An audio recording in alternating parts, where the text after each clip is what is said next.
বিজ্ঞানীরা ইঁদুরের বার্ধক্যের পরিবর্তনের মাধ্যমে চিরন্তন যৌবনের রহস্য খুঁজে পেয়েছেন। হার্ভার্ডের সিনক্লেয়ার ল্যাবে গবেষকরা এমন কিছু অর্জন করেছেন যা অনেকটা বিজ্ঞান কল্পকাহিনীর সাথে সঙ্গতিপূর্ণ। তারা জিন থেরাপি এবং এপিজেনিক প্রোগ্রামিং ব্যবহার করে বৃদ্ধ ইঁদুরের বার্ধক্যের পরিবর্তন করেছেন, তাদের যৌবনের অবস্থা পুনরুদ্ধার করেছেন।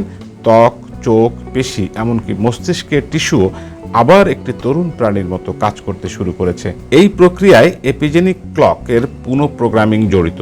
এটি একটি জৈবিক ব্যবস্থা যা সময়ের সাথে সাথে ক্ষতি জমা করে এবং বার্ধক্যের কারণ হয়। 3টি জিনের ককটেল ব্যবহার করে বিজ্ঞানীরা কোষগুলিকে ক্যান্সারে পরিণত না করে একটি নতুন জৈবিক বয়সে পুনরায় সেট করতে ট্রিগার করেছিলেন। আণবিক বিশ্লেষণ অনুসারে চিকিৎসা করা ইঁদুরগুলিকে কেবল তরুণী দেখাচ্ছিল না, তাদের অনেক বেশি প্রাণবন্ত এবং অত্যন্ত কম বয়স্ক দেখাচ্ছিল।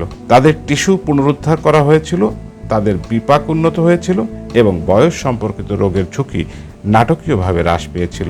এই কৌশলটি এখনো প্রাথমিক পর্যায়ে। একদিন মানুষের গুরুত্বপূর্ণ অঙ্গগুলির বার্ধক্যকে ধীর করতে বা এমনকি বিপরীত করতে সাহায্য করতে পারে। এমন একটি ভবিষ্যতের কল্পনা করুন যেখানে মানুষ কেবল দীর্ঘকাল বেঁচে থাকবে না, বরং সম্পূর্ণ সুস্থ এবং তরুণ থাকবে। কিন্তু এটি গুরুত্বপূর্ণ নৈতিক দ্বিধা তৈরি করবে। কারা এই সুযোগ পাবে? আমরা কিভাবে এমন একটি সমাজ পরিচালনা করব যেখানে কেউ কেউ নিজেকে বার্ধক্য না করার সিদ্ধান্ত নিতে পারবেন?